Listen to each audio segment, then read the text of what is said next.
Hi నమస్తే, this is Pavani. Welcome to YK health. వివిధ శరీర భాగాల మాదిరిగానే చెవులు కూడా మన జీవితంలో ముఖ్య భూమికను పోషిస్తాయి. చెవులను శుభ్రం చేసుకోవడం పట్ల మనలో చాలా మంది శ్రద్ధ చూపించడంలో ఎలాంటి సందేహం లేదు. స్నానం చేసిన తర్వాత బయట చెవులను తుడుచుకోవడం మినహా మరే ప్రత్యేక శ్రద్ధ కనబరచం. చెవులు వినిపించడం మానేయగానే అప్పుడు బాధపడుతూ ఉంటాం. వివిధ పరికరాలను వాడుతూ ఉండటం, జీవనశైలి అలవాట్లు పెరుగుతూ ఉండటం వల్ల చెవి సమస్యలు వస్తుంటాయని చాలామంది గుర్తించరు. మారుతున్న జీవనశైలికి అనుగుణంగా చెవులకి చాలా సమస్యలు వస్తున్నాయి. వాటి గురించి వివరించడానికి వైకే టీవీ స్టూడియోకి Siddhartha college ENT HOD doctor Konidar Ravi వచ్చారు. డాక్టర్ గారిని అడిగి చెవి సమస్యలపై సందేహాలు తీర్చుకుందాం. నమస్తే డాక్టర్ గారు. హలో అండి.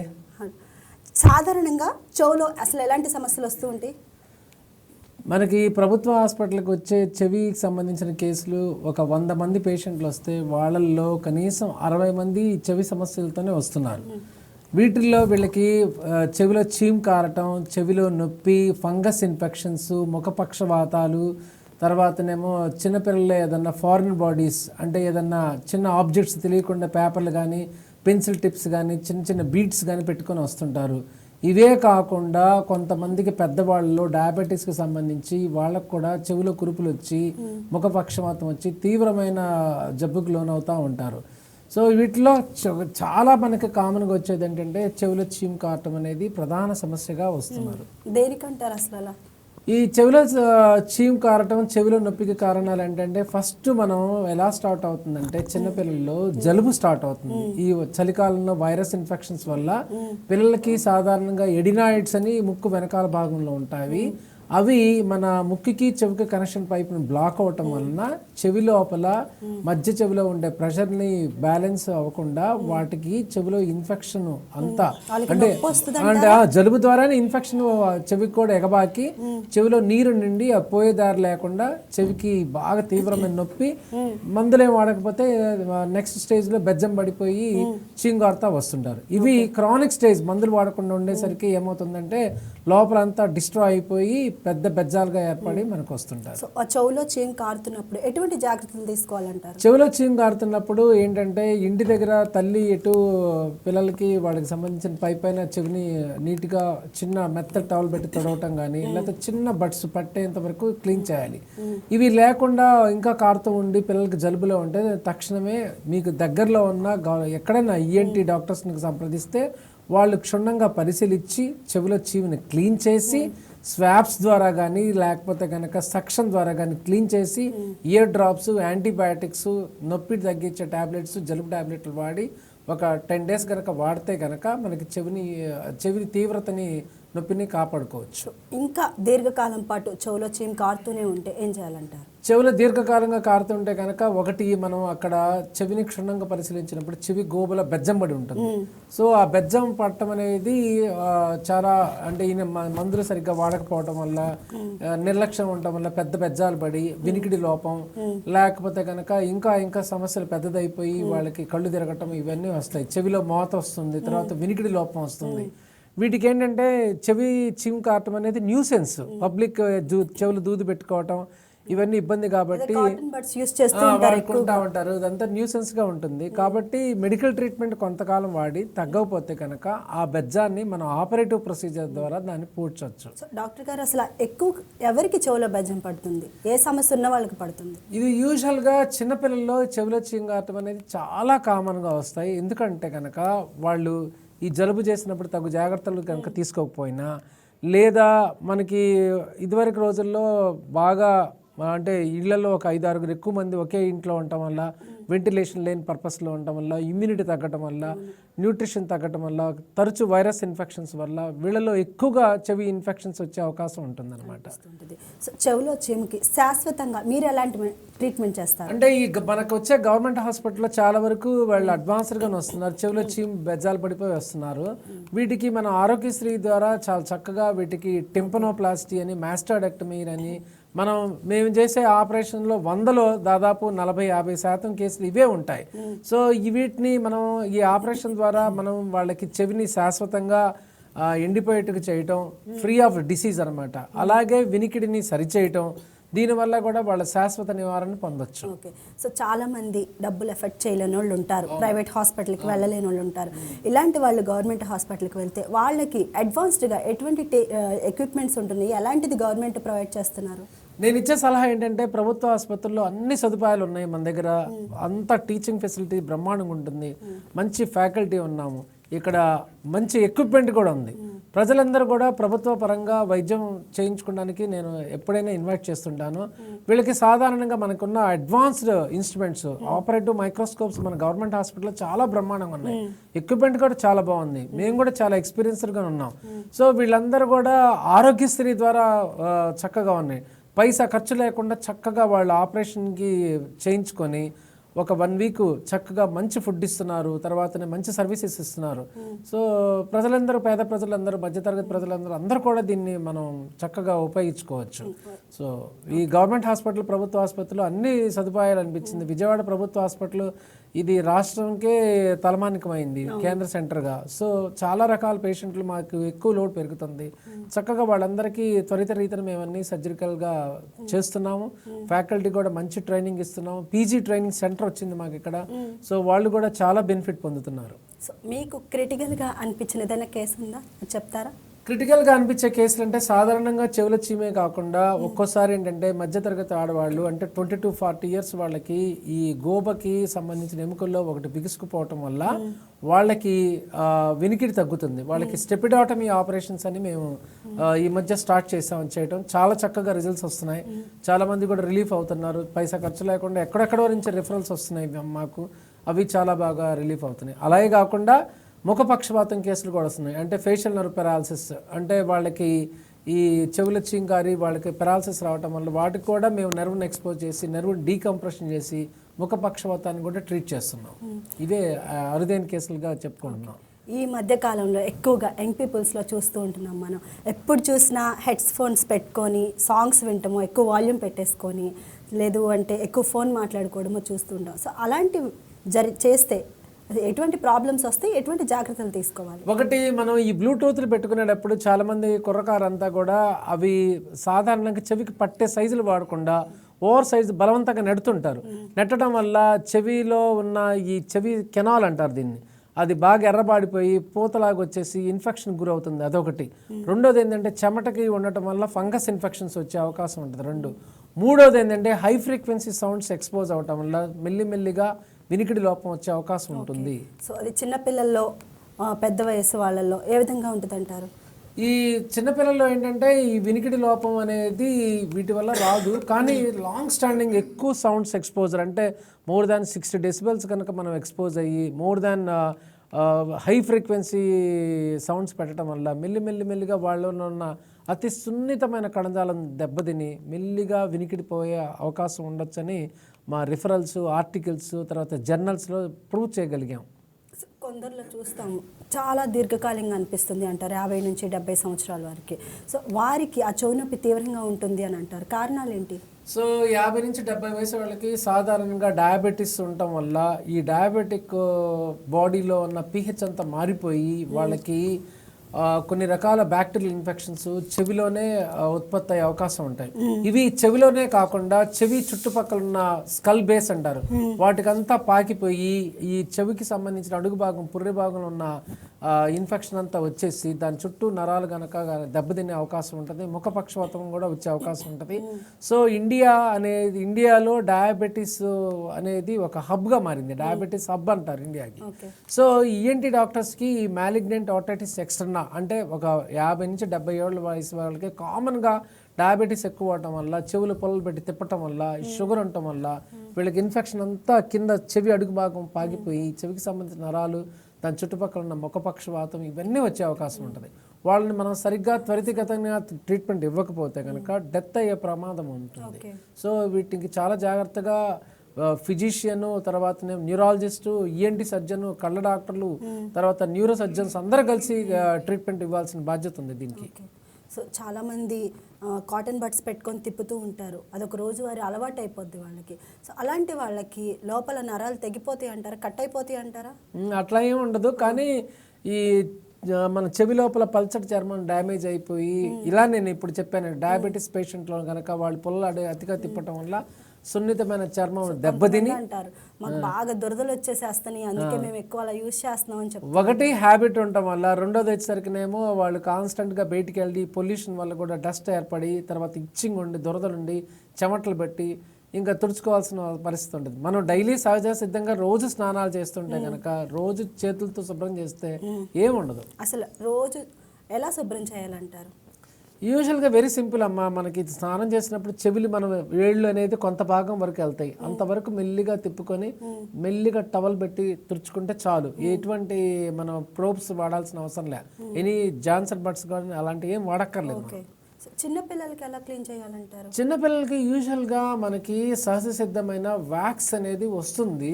అది డైలీ మరీ పసిపిల్లలు అయితే మనం మనకి చిన్న ప్రోబ్స్ పెట్టి జెంటిల్గా క్లీన్ చేయాలి.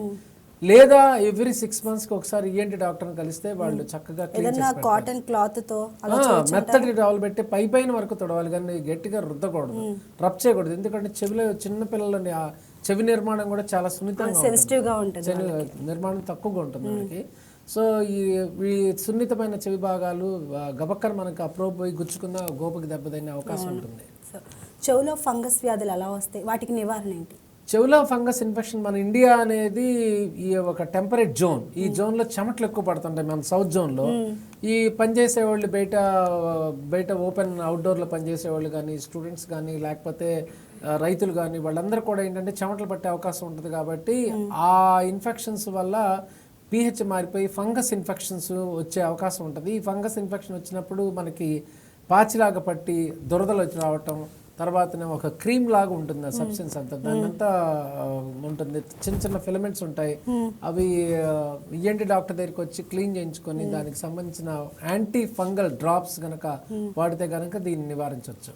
ఓకే, చాలా మంది తెలియక చెవులో ఆయిల్ వేసేసుకోవడము, ఏదో పెయిన్ వచ్చేసింది అనుక వాళ్ళంతటికి వాళ్ళే ఏదో హోమ్ రెమెడీస్ చూసుకొని చేసుకుంటారు. అవన్నీ సురక్షితం అంటారా? కాదు. ఇదివరకు రోజుల్లో ఏంటంటే కనీసం ఆముదాన్ని కాల్చి వేసేవాళ్ళు, తెలియకుండా ఆముదంలో ఏంటంటే మనకి ఫంగల్ స్పోర్స్ ఉంటాయి. అవి చెవిలో వేయటం వల్ల ఏమవుతుందంటే ఆ ఫంగల్ స్పోర్స్ మొలకెత్తి ఫంగస్ ఇన్ఫెక్షన్ ఒక మ్యాట్ లాగా ఫామ్ అయిపోయి ఎక్కువ అయిపోతూ ఉంటుంది. సో మనకి ఫంగల్ ఇన్ఫెక్షన్ చెవిలో వచ్చిందంటే వాళ్ళు ఎప్పుడో ఈ క్యాస్టర్ ఆయిల్ లేకపోతే కోకోనట్ ఆయిల్ కాచి వడపోసకుండా వాడిన ఆయిల్స్ అనమాట అవి, వాటిలో ఫంగస్ మొలకెత్తే అవకాశం ఉంటుంది. ఓకే, సో చిన్నపిల్లల్లో చూస్తూ ఉంటాము, సో వాళ్ళకి వేస్తూ ఉంటారు ఈ బొట్టులు అవన్నీ చిన్నప్పుడు, సో అవి వాళ్ళకి కూడా మంచిది అంటారు? So not advisable. ఎందుకు అనవసరంగా చెవి నిర్మాణం అనేది మనకి చక్కగా నీట్గా గోవ ప్రొటెక్ట్ చేస్తుంది. ఆ గోవ లోపల బయట అంతా చక్కగా పల్చటి చర్మం ఉంటుంది, దానికి ఉన్న మెకానిజం సెల్ఫ్ క్లీనింగ్ మెకానిజం అని ఉంటుంది. మనం ఎటువంటి డ్రాప్స్ వేయక్కర్లా. పాతకాలం అమ్మమ్మలు వాళ్ళ తాతయ్యలు ఏం చేసేవాళ్ళు అంటే చెవిలో ఏదో ఉంది వెయ్యాలి, చెవిలో గుగులు తగ్గిపోతుందని చెప్పి అన్ని వేసేవాళ్ళు. కానీ ఇలా వేస్తే ఫంగస్ ఇన్ఫెక్షన్స్ ఎక్కువ అయ్యే అవకాశం ఉంటాయి. ఓకే, చెవి హోరు అనే శబ్దాలు ఉంటాయి, సో ఆ మోతకి కారణం ఏంటంటారు? సో దీన్ని టినైటస్ అంటారు. ఈ టినైటస్ కారణాలు ఏంటంటే రకరకాలు. ఫస్ట్ పెద్దవాళ్ళలో టినైటస్ వచ్చే కారణం ఏంటంటే వాళ్ళకి వినికిడి లోపం, మెల్లిమెల్లిగా నరాలు అరిగిపోతా వాళ్ళకి వినికిడి లోపం రావటం వలన వాళ్ళకి చిన్నగా మోత వస్తూ ఉంటుంది. ఇదే కాకుండా మధ్య వయసులో 20 నుంచి 40 yearsలో ఒక్కసారి ఏంటంటే ఓటోస్క్లీరోసిస్ అనే ఒక జబ్బులో కూడా వీళ్ళకి డిసీజ్ అడ్వాన్స్ అయ్యి దానిలో కూడా మోత వస్తుంటుంది. లేదా సింపుల్గా గుబిలున్నా కానీ ఒక్కోసారి మోత వస్తుంది, సడన్ గా వస్తూ ఉంటుంది ఒకళ్ళు, ఎందుకంటారు అలా? సో సడన్ గా వచ్చింది మోత అంటే కనుక మన కారణాలు వెతకాలి, మన స్కాన్లు తీయించుకోవాలి. స్కల్ బేస్ లో ఏమైనా ట్యూమర్స్ ఉన్నాయా, లేకపోతే కనుక సడన్ గా ఏమైనా దెబ్బ తగిలిందా, ఇవన్నీ రూల్ అవుట్ చేసుకోవాలి. లేకపోతే డ్రగ్స్ ఏమైనా తీసుకున్నారా, సో వీటి వల్ల కూడా డ్రగ్ ఇంటాక్సికేషన్ అంటే క్యాన్సర్ డ్రగ్స్ లేకపోతే మలేరియా డ్రగ్స్, వీటి వల్ల కూడా చెవి నిర్మాణాలు దెబ్బతగి మోత వస్తాయి. కానీ సడన్గా కాసు వచ్చిందంటే మోత వచ్చిందంటే మనలో ఏదైనా బ్రెయిన్లో ఏమైనా ట్యూమర్ ఉందా, ఏదైనా బ్లీడ్ అయిందా, అట్లాగా మనం కారణం వెతుక్కోవాలి. ఓకే, సో మనం స్నానం చేసేటప్పుడు కానీ ముఖం కడుక్కున్నప్పుడు కానీ వాటర్ వెళ్ళిపోతూ ఉంటాయి చెవుల్లోకి, వాటి వల్ల ఏమైనా ఎఫెక్ట్ ఉంటుంది అంటారా? ఏముండదు. చెవి నిర్మాణం అనేది మన ప్రొటెక్షన్ కోసమే. ఆ ప్రొటెక్షన్లో ఉన్నప్పుడు ఏమవుతుందంటే చెవిని కొంచెం పైకని ఇట్లాగా స్ట్రైట్ చేయగలిగితే కనుక ఇలా తల వంచితే నీళ్ళన్నీ బయటికి పోతాయి. ఆ చెవి నిర్మాణమే ఎస్ షేపుడ్లో ఉంటుంది. అది కెనాల్ని మనం స్ట్రైట్ చేసి ఇలా అంటే కనుక చక్కగా బయటకు వచ్చేస్తాయి నీళ్ళు. ఏం ప్రాబ్లం ఏం ప్రాబ్లం ఉండదు. చెవులో చాలా మంది గుమిలు తీసేస్తూ ఉంటారు బయటకి, సో అది మంచిదంటారా, అలా చేయొచ్చు అంటారా? గుబిలి అనేది సహజ సిద్ధంగా మనకి చెమట ఎలాగో అలాగే చెవిలో కూడా చెమట లాంటి విసర్జక పదార్థాలు ఏర్పడి చిన్నగా లేయర్ బై లేయర్ మనకి ఒక పొరలాగా వస్తుంది. ఆ పొర ఇవాళ క్లీన్ చేయకపోతే మన ఇంట్లో డస్ట్ ఎలా పేర్కొంటుంది అలాగే ఒక 10 రోజులు పోతే మళ్ళీ ఇంత దట్టంగా పేర్కొంటుంది. నెల పోతే ఇంకా వద్దు, తీసేసేయాలి. ఎందుకంటే ఆ గుబిలిని ఎప్పటికప్పుడు క్లీన్ చేసుకోవాలంటే మన చెవుల్ని ఎప్పుడు ఇలా స్నానం చేసేప్పుడు క్లీన్ చేసుకుంటే ఏ విధంగా చేస్తే మంచిదంటారు? సో ఒకవేళ గుబిలి గనక ఉంటే గనక పిల్లల్లో గుబిలి ఉంది అంటే గనక వినపడదు వాళ్ళకి. అంటే స్టూడెంట్స్ కి చిన్న పిల్లల్లో ఎక్కువగా వ్యాక్స్ వచ్చే అవకాశం ఉంటుంది. వీళ్ళు వాళ్ళ చెవుల గురించి పట్టించుకోరు. కాబట్టి వీళ్ళకి ఏం చేయాలి, మనం దగ్గరలో ఉన్న ఈఎన్టీ డాక్టర్ దగ్గర తీసుకెళ్తే వాళ్ళు ముందు ఈ గుబిలి కరిగే సాఫ్ట్ డ్రగ్స్ ఇస్తారు, వ్యాక్స్ సాల్వెంట్స్ ఇస్తారు. అది ఇచ్చిన తర్వాత నెమ్మదిగా వాటి సిరింజింగ్ ద్వారానో లేకపోతే చిన్న ఇన్స్ట్రుమెంట్స్ ద్వారా దాన్ని తీసేయచ్చు. అంటే క్వాక్స్ దగ్గరికి వెళ్తే వాళ్ళకి ఈ నిర్మాణం తెలియదు, గోబకి ప్రమాదం అయ్యే అవకాశం ఉంటుంది. కాబట్టి మనం దగ్గరలో ఉన్న ప్రభుత్వ ఆసుపత్రులకి రాకర్లా, ఏదైనా స్పెషలిస్ట్ దగ్గర ఈఎన్టీ డాక్టర్ దగ్గరికి వెళ్తే చక్కగా తీసి పెడతారు. ఓకే, అసలు ముఖపక్షవాతం అంటే ఏంటి, అది రావడానికి కారణాలు ఏంటి? సో ముఖపక్షవాతం అంటే ఫేషియల్ నర్వ్ పెరాలసిస్ ఈ చలికాలంలో ఎక్కువగా వస్తుంది. ఈ చలికాలంలో ఏంటంటే చలిగాలి వల్ల మనకి ఈ బ్రెయిన్ నుంచి చెవి లోపల నుంచి వచ్చి ముఖానికి సప్లై చేసే నర్వ్ ఉంటుంది, అది ఫేషియల్ నర్వ్. ఆ ఫేషియల్ నర్వ్ ఏంటంటే బయటికి ఈ దవడ ఎముక కింద ఉంటుంది. సో ఈ చలిగాలికి ఒక్కోసారి ఎడిమా వచ్చేసి వాపు వచ్చి ముఖంకి కరెంట్ సప్లై అంటే ఎలక్ట్రిక్ సప్లై నర్వ్ సప్లై లేకపోవడం వల్ల మజిల్స్ అన్ని ప్యారలైజ్ అయిపోయి ముఖం ఒక పక్క ప్యారలైజ్ అయిపోయి పక్కన మనం అంటే కనుక ఇటు లాగుతుంది, ఇటేమో ప్యారలైజ్ అయిపోతుంది. సో దీనికి కారణం ఏంటో తెలుసుకోవాలి మనం. అంటే అది చలి వల్ల వచ్చిందా, బెల్స్ పాల్సీ వల్ల వచ్చింది అంటారు, లేదా ఒక్కోసారి పెద్దవాళ్ళల్లో ఈ malignant otitis externa diabetes condition వల్ల కూడా ముఖ పక్షవాతం వచ్చి వాళ్ళకి చాలా రిస్కీగా ఉంటుంది. సో మన కారణాన్ని వెతకాలి. సో ఇది ఒక్కోసారి ఏంటంటే ముఖ పక్షవాతం పెరాలసిస్ అంటే బాడీలో మనకి హెమిప్లీజియా అంటారు. సో దాంతోపాటు బ్రెయిన్లో బ్లడ్ క్లాట్ అవటం వల్ల లేకపోతే బ్లడ్ సప్లై లేకపోవటం వల్ల ఈ ముఖ పక్షవాతం వచ్చే అవకాశం ఉంటుంది. ఓకే, సో చెవి నొప్పి మెదడుకు సంబంధం ఉందంటారా? తప్పకుండా. ఎందుకంటే ఈ చెవిలో చీంగారే కేసెస్ ఒక్కోసారి ఏంటంటే నెగ్లెక్టెడ్ అంటే యాంటీబయాటిక్ సరిగ్గా లేక ఇమ్యూనిటీ తగ్గటం వల్ల, లేదా వాళ్ళలో కనుక body immunodeficiency mechanism HIV పేషెంట్స్లో వాళ్ళల్లో ఈ ఇన్ఫెక్షన్ చెవిలో కాకుండా బ్రెయిన్ కూడా పాకే అవకాశం ఉంటుంది. సో మనం త్వరితగతిన రియాక్ట్ అవ్వకపోతే డెత్ అయ్యే అవకాశం ఉంటుంది. మెనింజైటిస్ కానీ, చెవి మెదడుకు చీము పట్టడం కానీ, లేకపోతే కనుక సిఎస్ఎఫ్ అని ఉంటుంది, ద్రవ ఫ్లూయిడ్స్ అవన్నీ బ్లాక్ అయిపోయి కళ్ళకి తలకి ఎడిమా వచ్చే అవకాశం ఉంటుంది. సో చెవి ఇన్ఫెక్షన్ అనేది ఎప్పుడూ నెగ్లెక్ట్ చేయకూడదు. ఎందుకంటే చెవి నిర్మాణమే బ్రెయిన్తో పక్కనే ఉంటుంది అది. సో చెవి సమస్యలు వచ్చినప్పుడు మనకి తల తిరగడం కానీ తలనొప్పి రావడం కానీ జరుగుతూ ఉంటాయి, అసలు ఎందుకు వస్తాయి అలా? అదే ఇప్పుడు ఇది వన్ ఆఫ్ ది కాంప్లికేషన్ అంటారు, సమస్యలు అంటే తీవ్రతను బట్టి. చెవిలో చీంగారి ఎక్కువ కనుక నెగ్లెక్టెడ్గా ఉంటే కనుక మనం ఎప్పుడు కూడా వాటిని నెగ్లెక్ట్ చేయకుండా ప్రాపర్ యాంటీబయాటిక్ కవరేజీ తర్వాత ఎగ్జామినేషన్ బై ది ఈఎన్టీ డాక్టర్లు చూపించుకోవడం వల్ల ఈ కాంప్లికేషన్స్ని మనం అరికెట్టచ్చు. So prevention is better than cure అంటారు అనమాట. అవును. సో వినికిడి యంత్రాలు ఎవరికి ఎక్కువ అవసరం అంటారు? సో వినికిడి యంత్రాలు సంబంధించిన ఏంటంటే ఎల్డర్లీ పేషెంట్స్ అంటే ఒక 70 ఏళ్ళు ముసలాళ్ళు మన ఇంట్లో ఉంటారు. వాళ్ళకి ఏంటంటే మన ముచ్చట్లు మన చిన్న చిన్న పిల్లలు చెప్పే మాటలు వినాలనుకుంటారు.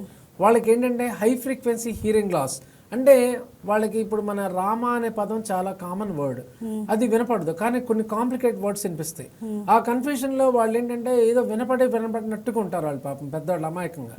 సో అందుకని టీవీ సౌండ్ పెంచుతారు, ఇంకా కన్ఫ్యూజన్ లోకి వెళ్తారు. లేదా వాళ్ళ మనవడు ముచ్చట ఏదో చెప్తాడు, తాతయ్య ఇది తీసుకురా అంటాడు, అనగానే వాడికి తాతయ్య ఏదో అన్నావు నువ్వు ఏంటి అంటాడు. అందుకనే వాళ్ళకి ఏంటంటే చక్కగా మనం ఒక హీరింగ్ ఎయిడ్ పెట్టడం వల్ల వాళ్ళకి చక్కటి పునర్జన్మ ఇచ్చినట్టు అవుతుంది.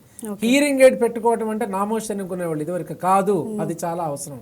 మన కళ్ళజోడు ఎలా వాడుతున్నాం, కర్ర ఎలా పెట్టుకుంటున్నాం, అలాగే హీరింగ్ ఎయిడ్ వాడటం వల్ల వాళ్ళకి హీరింగ్ ఏర్పడి సోషల్లో మనకి అంటే ఒక మన యాక్టివిటీ మన పబ్లిక్లో వెళ్తున్నాం వాళ్ళు కమ్యూనికేట్ చేయడానికి చక్కగా ఉపయోగపడుతుంది. ఓకే, సో చెవి నుంచి వాసన రావడం చూస్తూ ఉంటాం చాలా మందిలో, సో ఏ ప్రాబ్లం ఉంటే వాళ్ళకి అది వస్తుంది? చెవిలో వాసన అనేది ఒకటి వ్యాక్స్ వల్ల కావచ్చు, లేకపోతే ఫంగస్ ఇన్ఫెక్షన్ వల్ల కావచ్చు, లేకపోతే చెవిలో చీంకారి ఆ క్లీన్ చేయకపోవటం వల్ల బ్యాక్టీరియల్ ఇన్ఫెక్షన్ వల్ల చెవిలో వాసన వచ్చే అవకాశం ఉంటుంది.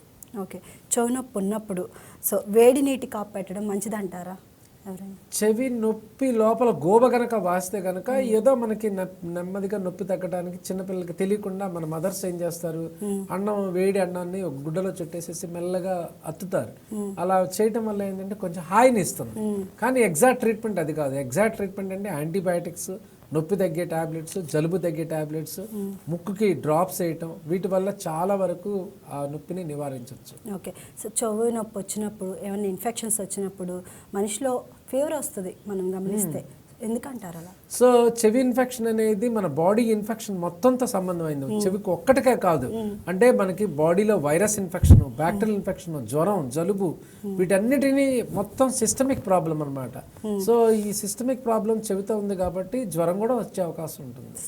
సో చెవిలో ఏ సమస్యకు శస్త్రచికిత్స అవసరం అంటారు? చెవిలో చీంగారి బెజ్జం పడినప్పుడు, చెవి వినికిడి తగ్గిపోయి ఆసికిల్స్ అని ఉంటాయి లోపల చిన్న చిన్న ఎముకలు, అవి దెబ్బతిన్నప్పుడు, తర్వాత మెదడుకు పాకకుండా సేఫ్టీ డ్రైయర్ కోసం మనం ఆపరేషన్ తత్వరని చేయాలి. సో వీటికి మాస్టాడెక్టమీ అనే ఆపరేషన్స్, టింపనోప్లాస్టీ సర్జరీస్ చక్కగా చేస్తున్నాం మన హాస్పిటల్లో. బ్రహ్మాండమైన రిలీఫ్ వస్తుంది. పేషెంట్ వెళ్ళి మళ్ళీ ఇంకోళ్ళని తీసుకొస్తున్నారు. సో ఫైనల్గా సార్, చెవి ఆరోగ్యంగా ఉండాలి అంటే మనం ఎటువంటి జాగ్రత్తలు తీసుకోవాలి? చెవి అనేది మన బాడీలో నిర్మాణంలో ఒక పార్ట్ అన్నమాట.